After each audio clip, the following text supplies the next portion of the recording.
All right, how y'all doing today? We're glad that you could join us with the Grit Grown Here podcast. And I am not possessed. That is a little young guy in the background, Eric. Today we're going to have our crew is going to be Rob Benson. That's me. It's going to be Gordon Cohn. It's going to be Jim from Chambersburg. He's missing his wife, Joanne, and we'll miss her too. We're also going to have some special guests join us later, Sarah and Andrew. So we're going to go ahead and continue our discussion this week. So last week we opened up character, flawed versus true. And this week we're going to be hitting part 2, and our focus is going to be morality. So we're going to go ahead and jump right into it. Now, guys, this is a question for you guys. Looking at your week, this past week, Gordon, has there been anything that's been goofy, impactful, striking, frustrating? Yeah, my day is my frustration is my middle name on my day job. But it is what it is, and God uses that to grow, challenge you, build character. Yes, build character. Good theme there. Good word. Good phrase. How about you, Jim? Goofy, impactful, striking. Yeah, there was a woman I saw today in counseling that was referred to me, and she's convinced she's a borderline personality, and she's been stuck in this for years and years and years and can't get away from that. And I'm trying to, she has Christ, but I'm trying to bring her into an awareness that she's much more than that. Yeah. Understanding the authority and power that you have over those things that have taken you down, if you will, right? That's right. Yeah. That's a hard one. That's a hard one to learn. I'm just at this age starting to learn a little bit more about that and walking in the authority that we do have in Christ to overcome things that have plagued us our whole lives. Since I'm 59, that's a long time. For me, I'd say more along the lines of impactful. There was a young lady that I met last week, and she made me think about how precious life is and helped me to step back a little bit and think about what's important in life. She's facing a cancer diagnosis that's the outlook isn't very good for her. And I was just taken back by how she was dealing with that. And she said, I'm just trying to walk with Jesus through this. She has a young family, 2 kids and a husband.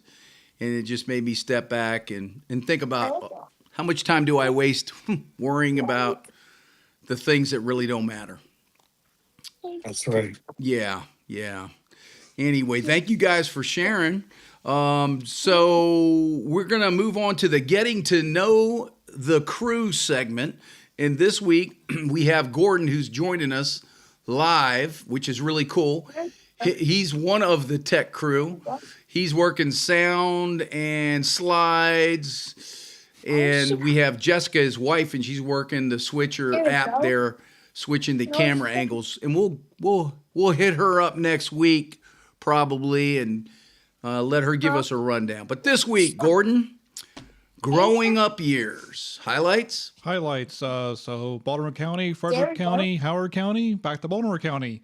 Went to school at UMBC, also known as UCLA, University of Catonsville, Left Arbutus, also known as You Must Be Crazy.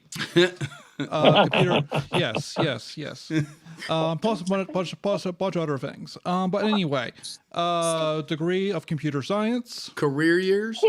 We're moving into that? Are you transitioning now? I was. Okay. Transition. All right, man. But yeah. Okay.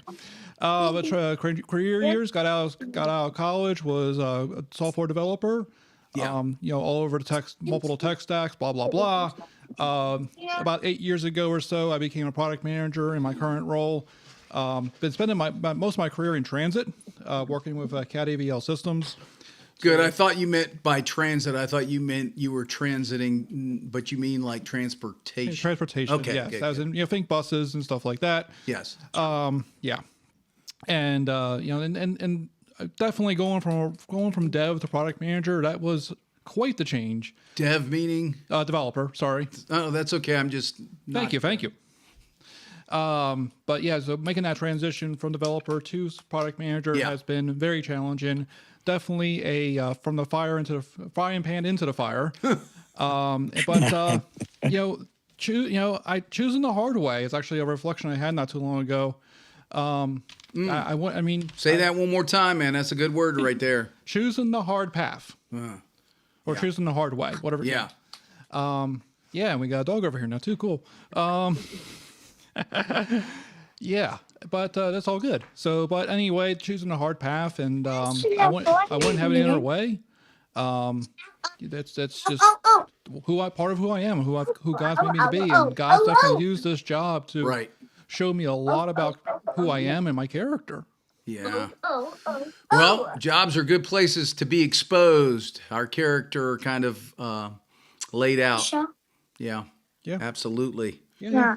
So last part of the getting to know you is really what's up with you being a part of the Character Matters team and the Grit Grown Here podcast.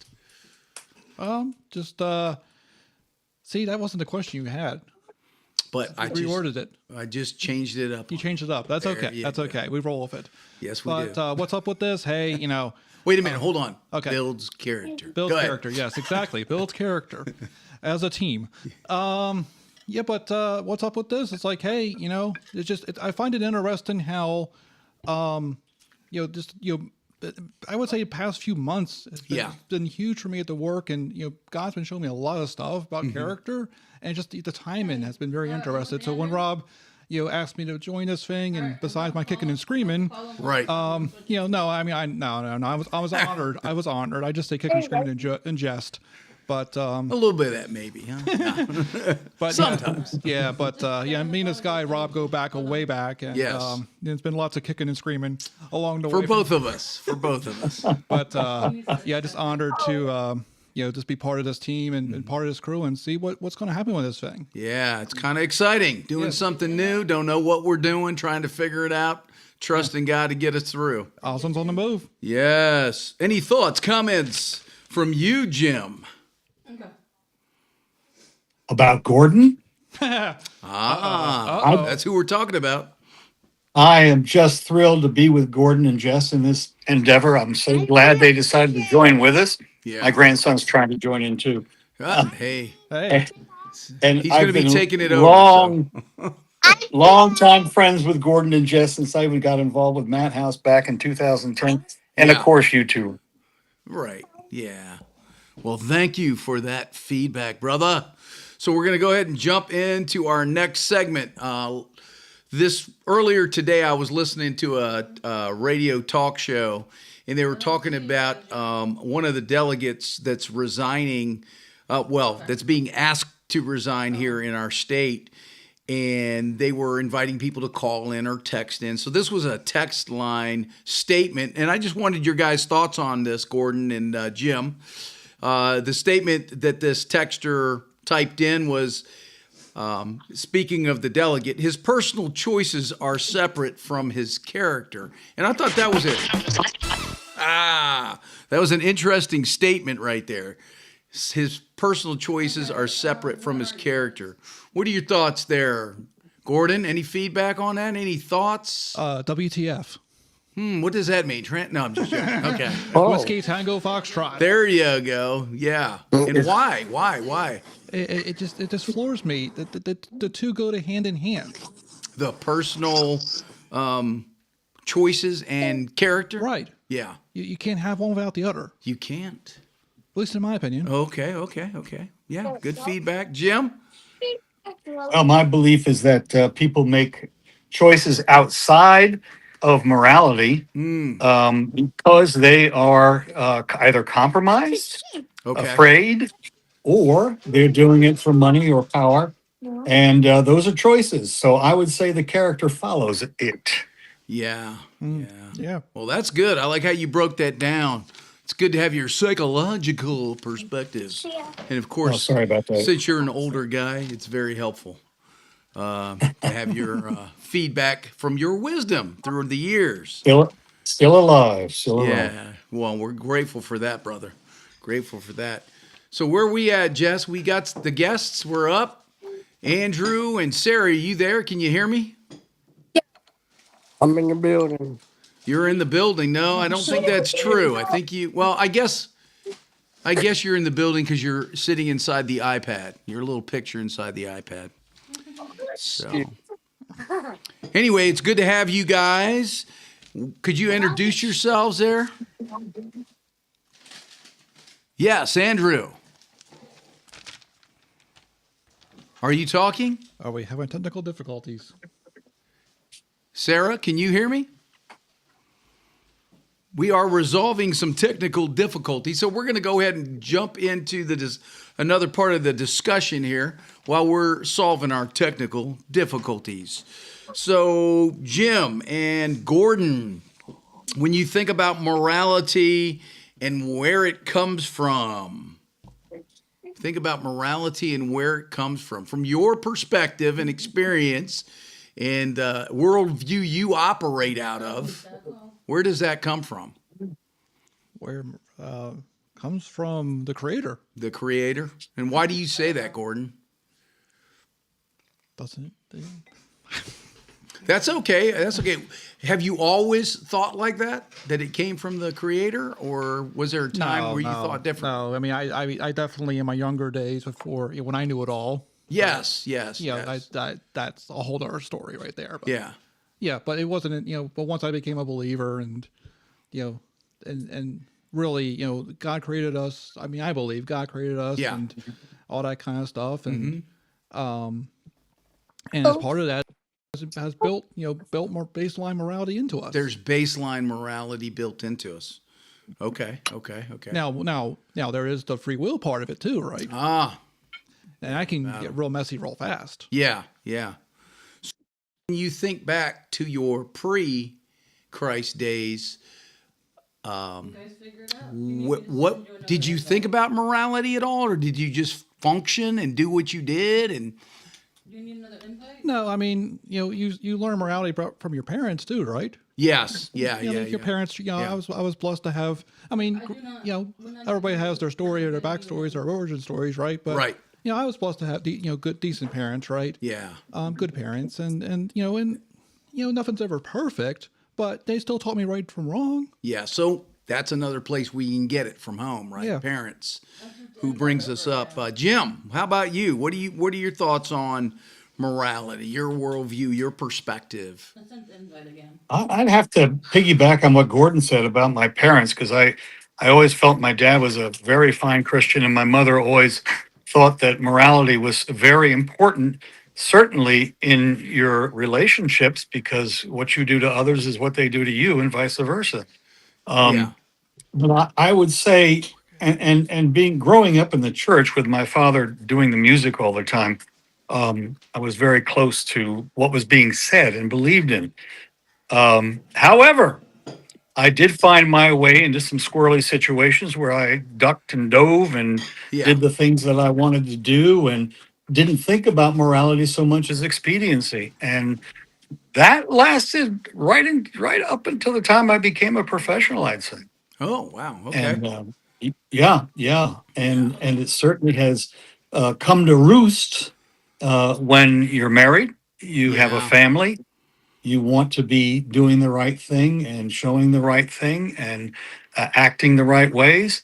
All of a sudden, all the foolishness before you recognize, I recognized what's profligate actually, Mm-hmm. and done differently.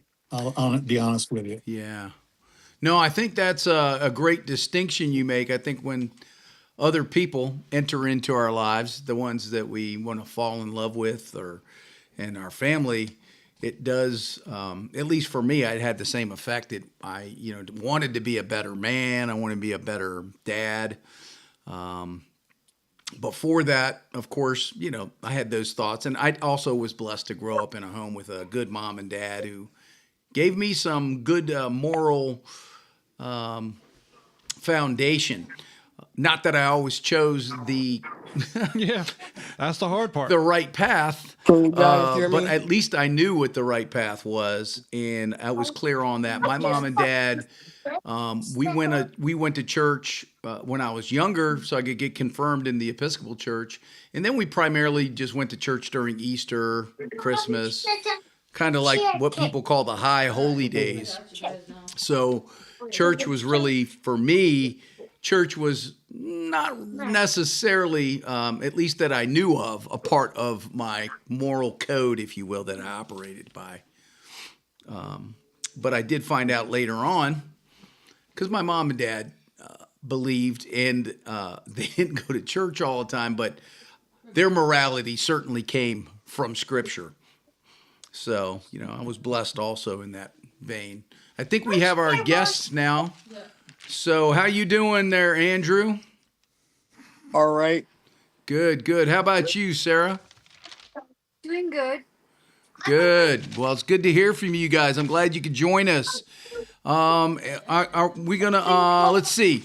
Can you guys tell us a little bit about yourselves? Um, I have been a Christian since I was 12 years old. My family went to church since I was little, and they believed in scripture too. Right. So Okay. So that's kind of like your foundation, morally speaking, right? From your family Yep. and church. Okay. Cool, cool. Andrew? Well, when I was little, Hold on. That church was like wasn't. 80 years ago, wasn't it? Yep, Okay. exactly. But church wasn't. It wasn't a choice whether you were coming to church or not. It was you were going, so you had no choice but to go and learn. Yeah. You couldn't. My grandmother was the type where you couldn't slack off. There Gotcha. was no, I'm going to go this Sunday, I'm not going to go this Sunday, or there was no, uh, uh, there Wi- was no, um, how can I put it, Wiggle room? not listening. Yeah. She was more of, okay, we went to church today, what did you learn? Yeah. Yeah. And you had to come up with Woo, intense. sufficient answers, or Yep. that didn't go so well. Yeah. So, Why do you think that was so important to your grandma? because she wanted, well, me and my cousins, she wanted us to grow up to be grown men instead of boys with flashy toys. Nicely put. It was more of, you're not going to be in the street all day just hanging out. You're going to learn something, even if I have to beat it into you. Yeah. That's good, But brother. the thing is, though, from being in church for so Yeah. many years, though, I've learned a lot in many different ways because I've been to many different churches. So I've heard so many different ministered truths and what you should believe and what you shouldn't believe. The Okay. question is what did I believe? Good point, And Andrew. so that kind of, I guess you could say, built my foundation Yeah. Yeah. for today. And that's a You know, beautiful thing there that you had a grandmother that was concerned about that and wanted to give you direction and point you, in the right direction, if you will, and also show you what's wrong. In well, all of my us, I think. grandmother, she was the type that, if you were right, she'd be behind you 100%. If you were wrong, Yeah. Hmm. She'd be you'd be in behind you trouble. But she would 100% too. still, right, but she'd still care. Yeah. She would still care. And so that was still, either way it went, a lesson that you had to learn. Yeah. Yeah. That's Um, great. when I was little, I did, crazy stuff in church and got in trouble, and that swift kick, me up the right way. Yeah. So, Yeah. We're going to jump into a poll here real quick. A couple questions here for you and you, Andrew, and Sarah. In first question, is morality a social construct? Sarah? Yes, what do no? you mean by what do you mean by social construct? Just something our society says Everyone, is important. next to you, Not at this time there's anymore, but it Tito. should be a social construct. I'll So be on I for would say you. no at this point. Cheese. So you'd say no. Okay, okay. But Don't. you think it used to be. Shit. Is that what you're saying? Yeah, I think so. It used to be, but it's gone downhill Right. because And so what do you think's up with that? Why did it used to be and isn't anymore? we've taken God out of society. Okay. Okay. So Is from the your shortest answer I perspective, can give. yeah, no, no, no. That's great. We ditched God. Okay. Okay. Second no, Andrew, you go. Sorry, buddy. I almost cut you off. well, I'm gonna say that you know Sarah's right about that. God was taken out of society. However, you as an individual have that choice to whether you know right from wrong. So it's either What? you're gonna have it or you're not gonna have it. You talking about personal responsibility now? Exactly. You're talking about will? I have a will, and I don't mean like a last will and testament. Well, we all have we have free will, but it depends on what you do with it. What you do with Right. it. Got you. Got you. Nice, man. All right, so this is the next two questions. The it's going to be on a scale of 1 to 10. 1 being not at all, not important at all. 10 being very, very, very, very important. And I'm going to ask you guys to rate what I'm saying, and it's about morality. Are you guys ready, Sarah? Yep. So, when considering what we value as Americans, and the idea is there what's taught in our schools, what's taught in our homes, what our jobs tell us is important, how would you rate morality's importance today? 1 to Can 10. you repeat the question? Girl, that was a lot of work. That was a lot of work. Well, All right. So, Okay. thinking about morality and specifically focusing on what's taught in our schools currently, what's taught in our homes, and what we're told at our jobs is important, and what's taught at our jobs. How would you rate morality as important or not important on a scale of 1 to 10? I would say for the world today about a 6 Okay. And why'd you give it a 6? because it's not taught as much in our school and our jobs in our home today, Okay. but it should be. It should be a 10, but it's not a 10. It should be a 10 though. And when you think about that, can you see the impact that it's had that it's having on our society, our kids, if you will, our adults? Yes, there's more violence and there's more disturbance of kids and their home lives. Yes. Yeah. So you're saying you're attributing that to morality not being important anymore? Yes. Okay. Okay. Thank you. And Andrew, you need me to repeat the question? nope. Okay. I'm gonna say a 3. Okay. Why do And you say yeah.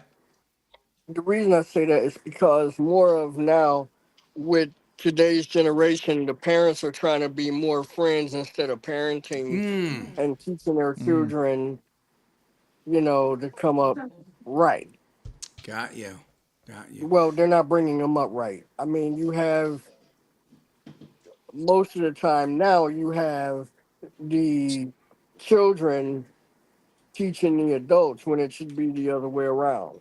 Yeah. And so now, with that being said, we have a lot more violence in the world because the parents are being parented instead of the other way around. Yeah. Yeah.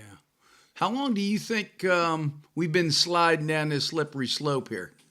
This been going on for quite a bit Yeah. because every day the world changes. Right. There is no, a few years down the line, it's every day, all day, because you never know what this person and that person, this person is doing. Mm-hmm. So there is no, the cycle continues. Yeah. Yeah. You know what? It's kind of funny because it reminds me of a movie. Mm-hmm. That movie is The Lion King. When you think about it, Hold on, hold on. That's one of Gordon's favorite ones too. He just roared over there very quietly. He kind of purred. I love it because he taught his son, he brought up his son to be a grown lion or a Yeah. grown man. Okay. His uncle was the lesser evil, was the evil. Mm-hmm. You're gonna do this, you're gonna do that instead of what you're supposed to do. But when he listened to his father, everything came full circle. The circle of life. The All right. circle of life. Right, right. But for him to listen to his father, it took his father to be killed for him Mm. to listen. Mm, Yeah. Had yeah. he did that the first time, that trap wouldn't have happened. Got ya. So when you look at today's, it's just like the younger generation in games. Yeah. Okay, mama, grandmother, father said, "Don't do this. You don't need to be in the street." Well, it turns out you were in the street anyway, and then what happened? Right. Now your parents are hurt because you got shot because you didn't want to pay attention. You wanted to do your own thing. Yeah. Go your own way. So Mm. Yeah. it could be a good thing and a bad thing, but Right. right now it's just going further and further under. Yeah. Yeah. The impact is pretty severe. And then what's sad too is often that at least in our state, the legislature continues to give particularly juveniles and adults, but gives them a pass, a free pass after crimes are committed and they're caught, allowing As them long as to they can get a be, slap on the wrist, yeah, and as long as paroled they can get a slap early. on the wrist, and Right. and and then it's not gonna change. The Yeah. punishments don't mean anything Right. And neither does because morality, right? Because what about the correct. victims? What about the people that have been hurt, one way, shape, or Well, form? the victims, see, here's the thing, and not to be, on in the law thing, but you know, the courts figure, oh well, here I'll toss you some money, you'll be all right, and it doesn't really work that way because something happened to your family member, your child, or Yeah. whoever, they get killed. I don't care how much money you give them, that's not going to bring that person back. Yeah. Yeah. The Yet this person gets ramifications off are lifelong, right? right, but this person gets off scot free. Right. Okay, so they didn't get punished by the law. Who did they get punished by? God. And then ultimately, you have somebody that continues to do the wrong thing as a result of that, too. Got one more question for you guys. Sarah, you ready? Yep. All right. What about you personally when you rate morality and whether it's not important at all or very important? For you personally, how do you rate morality? I would say a 10, being that it's very important to me and highly valued. Okay, okay. And so how does that come out in your day to day and how you do life, how you think about life, how you treat other people? I treat them with respect and I treat them the way they the way I'd want to be treated. Mm. Because treat those the way you want to be treated, and that's how I look at life. Okay. Okay. That's good. That's good. Thank you. And you, Andrew. What Well, about I think you? of so I think of life as a test, Okay. and it goes by what choices you make, and it's not a multiple choice test. Okay. You know, so I would say a 10 because the choices that I make not only impact me, but it also impact others. Yeah. Yeah. Yeah. Certainly. Certainly. Awesome. Awesome. Awesome. Well, thank you guys for joining us and giving us your hearts and your thoughts on morality and why it matters anyway. So we do appreciate you joining us this evening. Have a good one. Appreciate it. Thanks for having us. All Thank right. you. Bye, guys. Bye bye. Bye bye. Say bye, Gordon. Bye. What about you, Bye, Jim? Gordon. Bye, Gordon. No, you're supposed to say bye to Andrew and Oh, bye, Sarah. Andrew. Yeah. Bye, You said Andrew. that. Bye. Sarah. Okay, look, my communication skills, they just need to be honed a whole bunch more. All right, awesome. No, Gordon's being Gordon.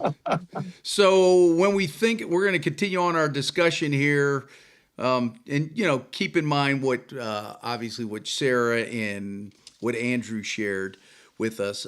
When you think about what changes or influences or affects our morality, Jim.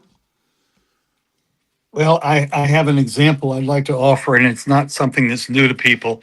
We have two campuses for our church here locally, and one is in Chambersburg, and the other one is in Hagerstown. Right. Last Sunday on the Hagerstown campus, a man, 23 years old, came in with a ski mask, a gun, and a knife, a very big knife, Oh and wow. attempted to stab somebody.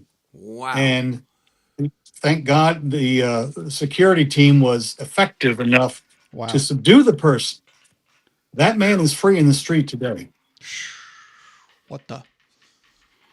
Yeah. He is That free in the street today. that is And crazy. as a result, word has gone out to everybody who can stand erect and maybe help at all. We Yeah. need all the security help we can get in all of our campuses because we don't know if the Right. kids doing, Easter festival things and outdoors Right. and the congregations are going to be safe. And you know how copycats work. Yes. Um, the fact, Or the he's fact that we already can't he's be, he's he's out there already, so why can't he go do another thing? well, that's it. And we cannot trust Yeah. the people that we pay our taxes to protect us. Yes. And I knew that very clearly when I lived outside of Baltimore. Right. There was no protection whatsoever. In All there Maryland. was camera.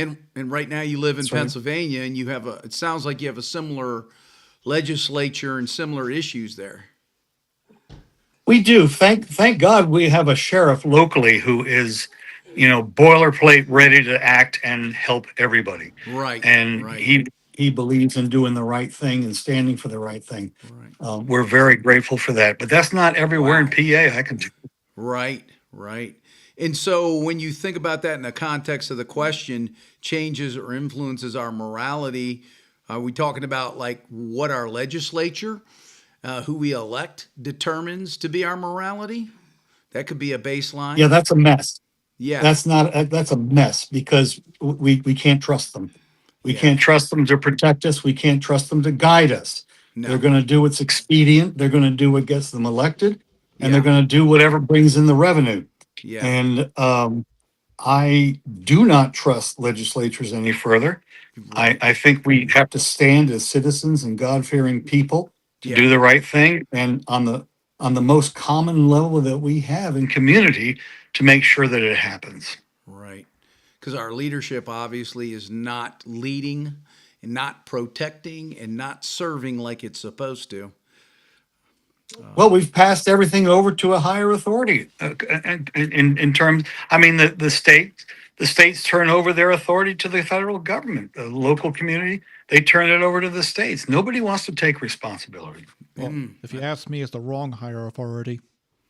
Good That's point, correct. Gordon. Good point. Good point. And Why we would you can't say pass it's the buck anymore because we're all in danger. no? We all are in danger. We can't stick our head up our rectal parts. One ding. Anymore and ignore it. My dad used to always say that you need to face the problems and the issues. You need to recognize where they come from. You need to take responsibility. If you've made some bad choices, which have opened doors for a character like you're just talking about, to be able to be on the street again. Yes.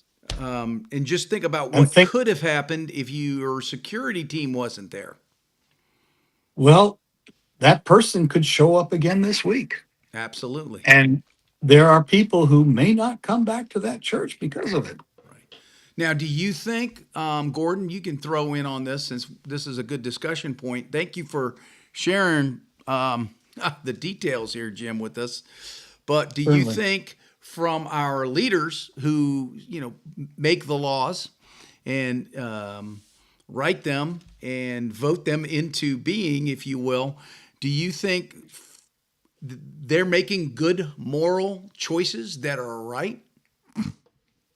Well, sometimes, but a lot of times, unfortunately, This instance, this instance, what? yes, No. no. And why would you say it's an immoral choice? It's all about. Wow, it's a tough one.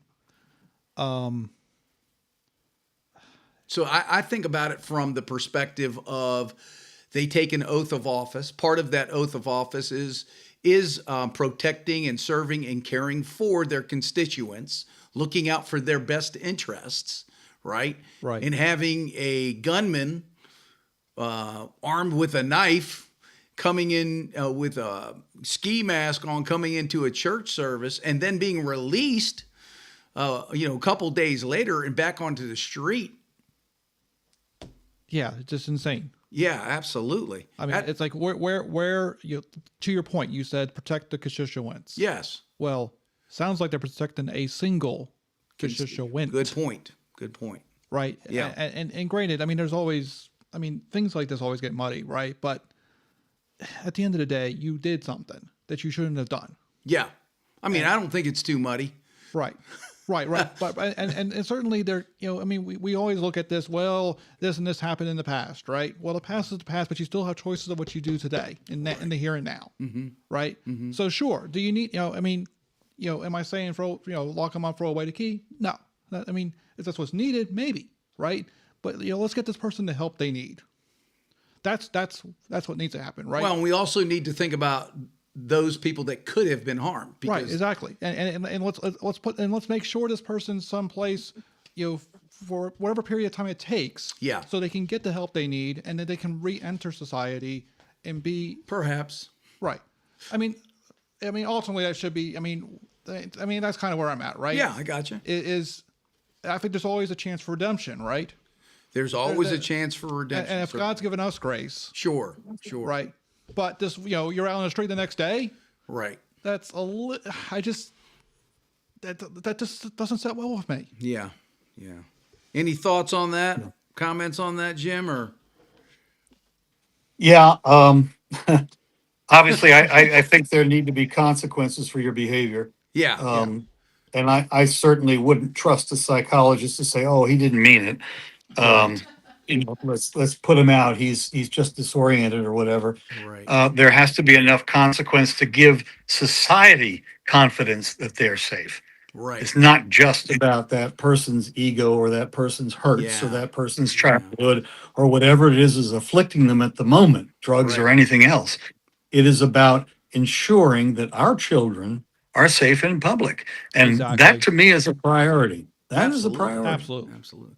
And morally, the way I look at it, from my perspective of morality, because I do believe our morality comes from God. He's the one who's the lawgiver, if you will, the one that determines what's right and wrong. From my perspective as a parent, even as a friend, a neighbor, I'm holding myself to account for those who are in my circle. In other words, if for my kids, I want to make sure my kids are safe. Why? Because God's gifted me 2 kids. Right. And I love them. And that's part of what God's expecting of me, to love Exactly. them, care for them, protect them, them. provide Yes. for them. And our leaders, really, by taking their vow and their oath of office and stepping into their role, that's also their role. That's also their role for all Yes. their constituents. Right. Just not the special interest.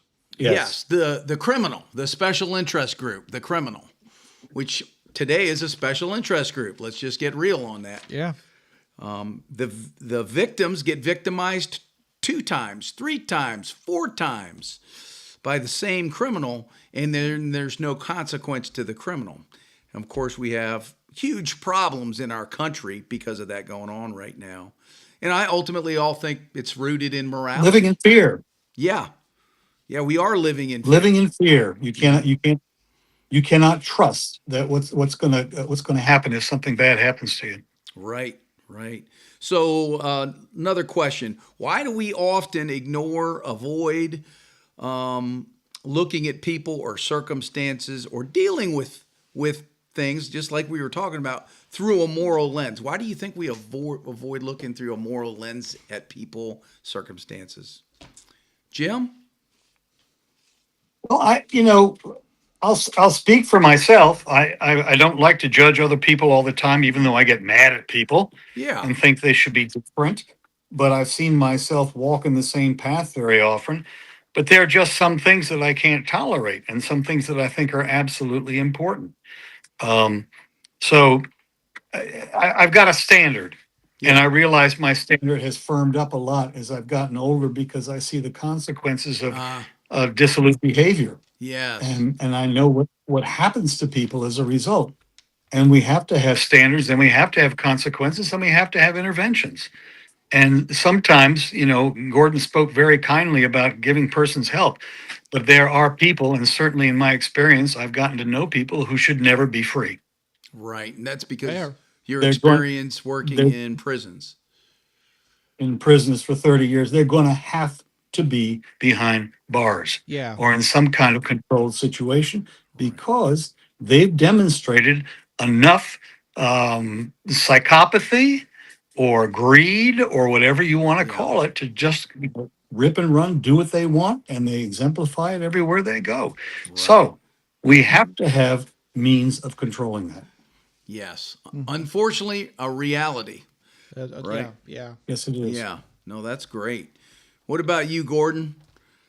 Why do you think we ignore, avoid dealing with, or looking through a moral lens, particularly in our culture today? Because we don't like what we see when we look through it. That's that mirror The illustration. mirror thing, right? It's Yeah. very, and I mean, even if that mirror is, just, literally mirror pointing at myself, right? It's like, Yes. ugh.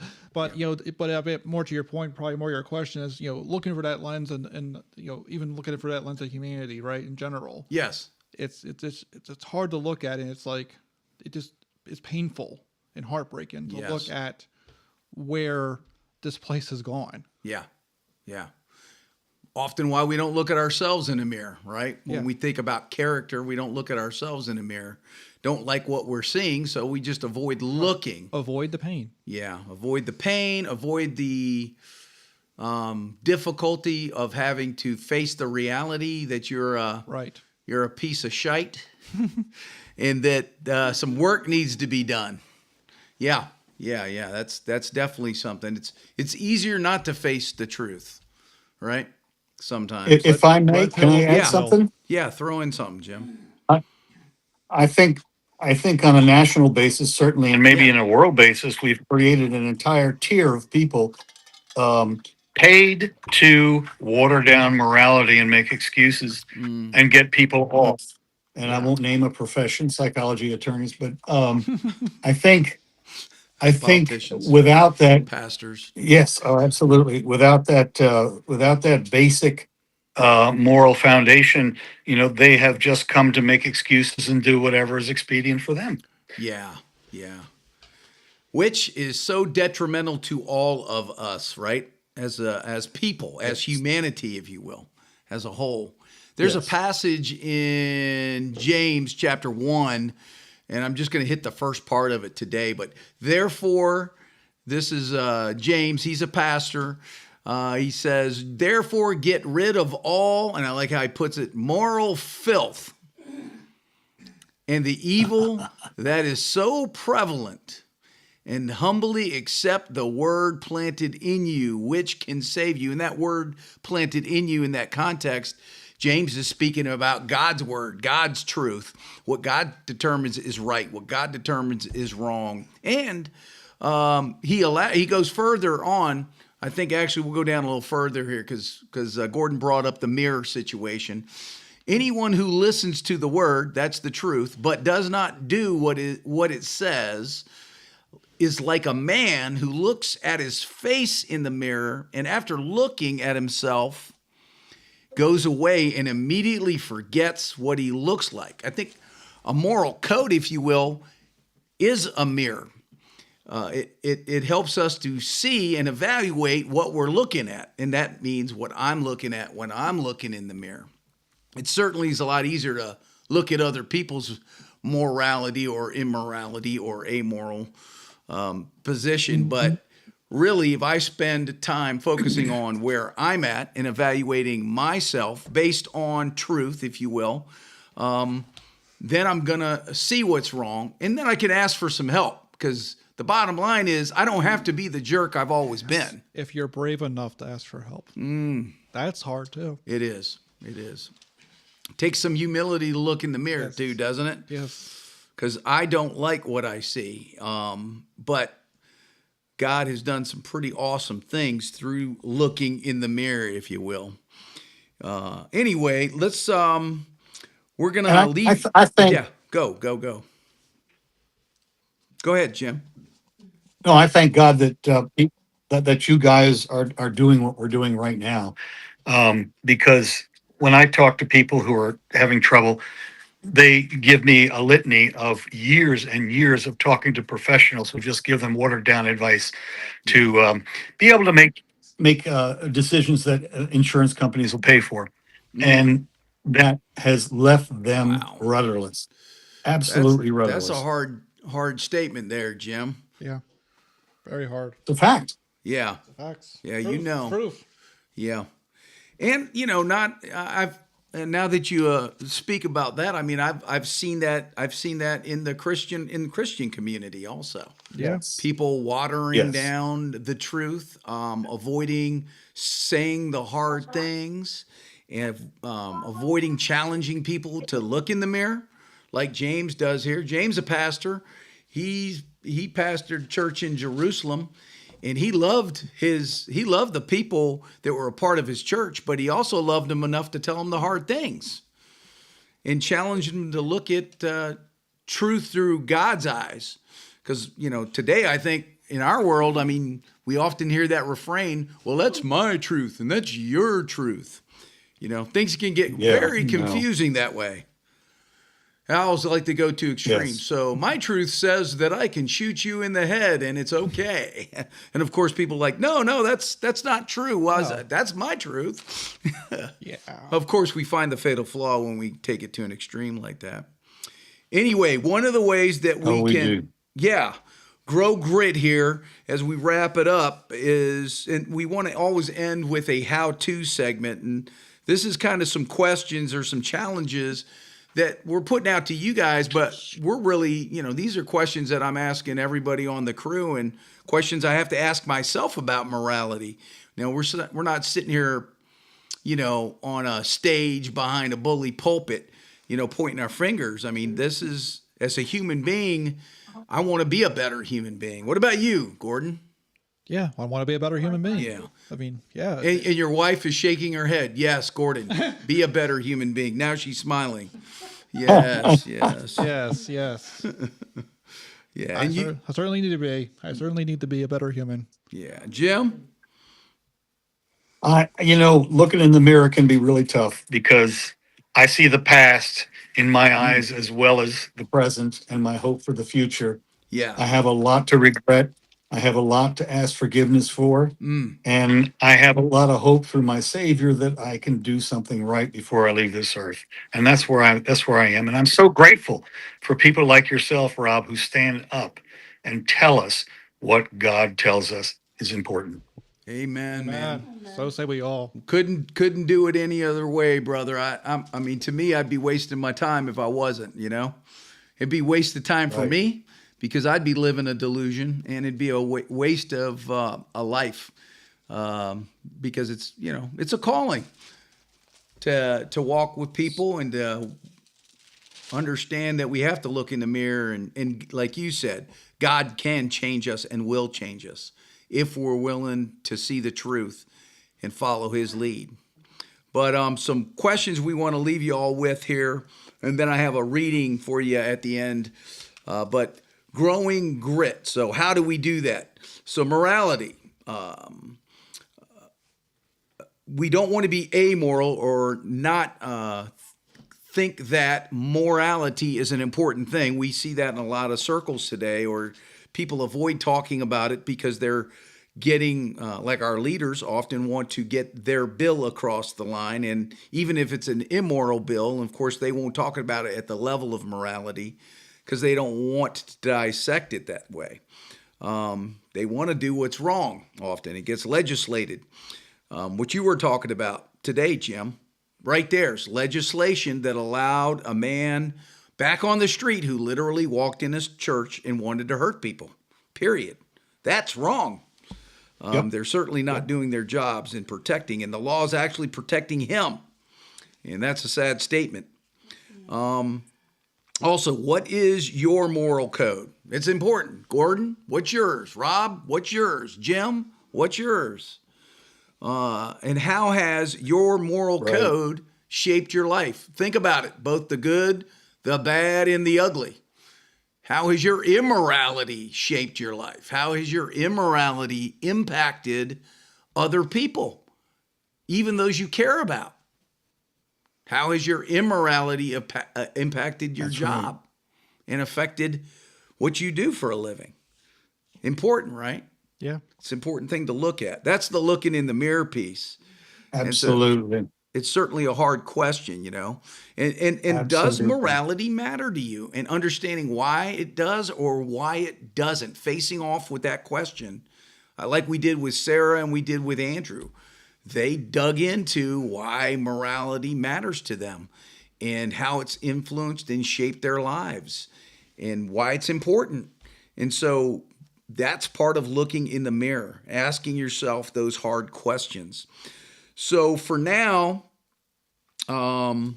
you guys can reach out to us and connect with us through the email that's going to shoot across the bottom of your screen in a little bit. You can also leave a comment at our Twitch address or our YouTube address. Again, those will shoot across the bottom of the screen momentarily. But as we're closing, I want to read a passage here from the book of Daniel, and this is a picture that from a vision that Daniel had. He fell asleep and he woke up in the middle of the night, and God was downloading a vision to him. And in that vision was pictured this one that is called the Ancient of Days. And in these chapters here, in these visions that Daniel is getting from God, God is showing Daniel what the future is going to look like, looking down the road.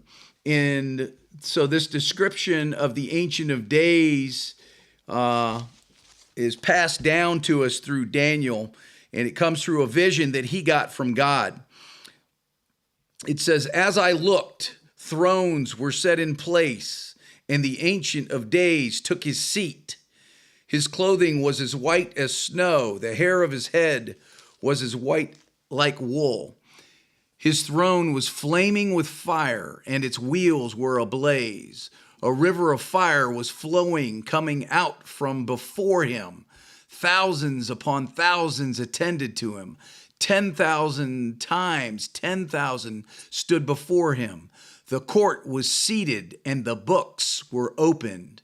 Then I continued to watch because of the boastful words the horn was speaking. I kept looking until the beast was slain and its body destroyed, and the throne and his body was destroyed and thrown into the blazing fire." That's a picture of what still is to come. And the Ancient of Days pictured there is God. And that's a pretty scary picture, isn't it there, Gordon? Oh yeah. Yes. Jim, Yes, sir. that's a pretty scary picture for you. It's very scary, Yeah. and I understand why it is. And it's taken me a lifelong journey to figure this out. And I'm Yeah. just grateful that I'm getting. Yeah, and again, we're looking at the truth, God's word, and it kind of causes us or calls us to pay attention and get real with ourselves, because who we are and what we do and what we think, all of that stuff matters. It all impacts people, and it's all an expression of our character, which is ultimately flows out of our morality. So thank you all for showing up this week and participating with us as we learn how to do this podcast thing. We appreciate that, but we would love it if you guys were able to send us some comments or some things you want us to talk about or address. In the future, we are going to get up a live comment section to be able to allow for more participation in the moment. So we look forward to that day. But for tonight, have a good night. And God bless you. God keep you. God make his face shine on you. And God be your good mirror to show you who you are. Look into his truth. Y'all be blessed. Have a good one. Bye. Bye. Amen.